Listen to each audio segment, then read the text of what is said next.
ಮಣ್ಣು ದಿಬ್ಬ ಕಾಣಲಿಲ್ಲ. ಗಾಡಿ ಹೋಗಡಿ ಸೈಡ್ ಕೊಡಿ, ಗಾಡಿ ಹೋಗಡಿ ಸೈಡ್ ಕೊಡಿ. ಗಾಡಿ ಬೈಕ್ ಇಲ್ಲ, ಬೈಕ್ ಅಂತಿದ್ದಾನೆ ಅವನು NH ಬಂದು ಕಟ್ಬಿಡಿ ಗಾಡಿ ಎಲ್ಲ ಶಶಿ ಅಂತೇಳಿ ನಿಮ್ಮೂರ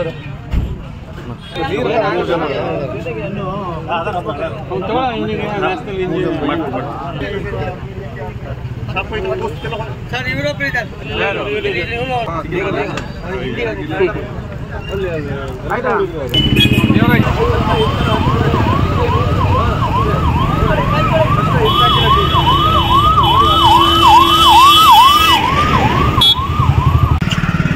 ನ್ಯಾಷನಲ್ ಹೈವೇ ಕೆಲಸ ಮಾಡ್ತಿದ್ದಾರೆ ಶಿವಮೊಗ್ಗ ರೋಡಲ್ಲಿ.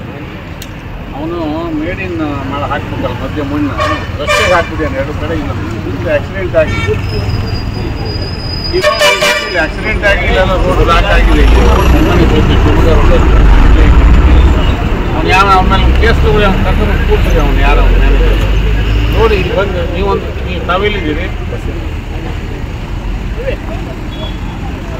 ಹೌದಾ? ಅದಕ್ಕೆ ರೋಡ್ಸ್ ಕಳಿಸಿ ಇಲ್ಲಿಗ ಎಲ್ಲಿ ಹಾಕಿದ ನೋಡಿ ಮಣ್ಣು.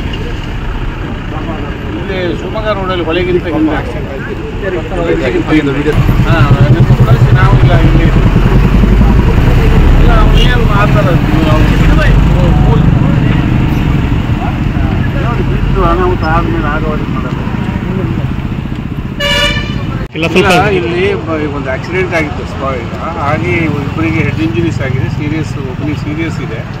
ಇನ್ನು ನ್ಯಾಷನಲ್ ಹೈವೇರು ಕೆಲಸ ಮಾಡೋರು ಅವೈಜ್ಞಾನಿಕವಾಗಿ ಈ ಥರ ಮಣ್ಣು ಅಂತಂದು ರಸ್ತೆಗೆ ಹಾಕಿದ್ದಾರೆ. ಮಧ್ಯ ಮೇಡಿನಿಗೆ ಹಾಕ್ಕೊಡೋದು ಮೀಡಿಯನ್ ಅದಕ್ಕೆ ಹಾಕಿರ್ತಾರೆ. ನೀರು ಹಾಕೊಂಡಿದ್ದಾರೆ, ಜನಕ್ಕೆ ಕಾಣೋದಿಲ್ಲ, ಬರ್ತಾ ಇರ್ತಾರೆ ಮಣ್ಣಿನ ಕಲರು.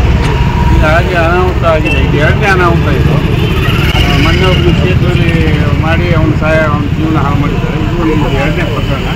ಇದು DSP ಹೇಳಿದ್ದೀನಿ, ನ್ಯಾಷನಲ್ ಹೈವೇ ಇಂಜಿನಿಯರಿಂಗ್ ಹೇಳಿದ್ದೀನಿ. ಕ್ರಮ ನಾಳೆ ಬೆಳಗ್ಗೆ ಒಳಗೆ ತೆರವುಗೊಳಿಸ್ತೀವಿ. ಕಂಪ್ಲೇಂಟ್ ಪೊಲೀಸ್ ಕಂಪ್ಲೇಂಟ್ ಕೊಡ್ತೀವಿ. ಗುತ್ತಿಗೆದಾರರು ಸರಿಯಾಗಿ ಗುತ್ತಿಗೆದಾರರು ಅವ್ನು ನ್ಯಾಷನಲ್ ಹೈವೇ ಇಂಜಿನಿಯರ್ ಆಗಿದ್ದೀನಿ, ಅವ್ನು ಮಾಡಬೇಕಿದೆ. ಗುತ್ತಿಗೆದಾರರು ನಾವೇ ಮಾತಾಡೋದು. ಮಟ್ಟಿಗೆ ನೀವೇನು ಸಹಾಯ ಮಾಡಿದ್ದೀರಿ? ಅದರಲ್ಲಿ ಇಲ್ಲ ತಗೊಂಡು ಕೂಡಲೇ ಆಂಬುಲೆನ್ಸ್ ಫೋನ್ ಮಾಡಿ ಆಂಬುಲೆನ್ಸ್ ಕಳಿಸಿದ್ದೀವಿ. ಗೌರ್ಮೆಂಟ್ ಹಾಸ್ಪಿಟಲ್ಗೆ ಸೀರಿಯಸ್ ಇದೆ ಒಬ್ಬನಿಗೆ. ಇದಕ್ಕೆ ಕಾರಣ ನಮ್ಮ ಹೈವೇ ಇಂಜಿನಿಯರು, ಹೈವೇ ಕಾಂಟ್ರಾಕ್ಟರ್ ಈ ಥರ ಮಣ್ಣು ಹಾಕೊಂಡು ಎಷ್ಟು ತೊಂದರೆ ಆಗ್ತದೆ ಅದು ಯಾರಿಗೂ ಗೊತ್ತಾಗಲ್ಲ.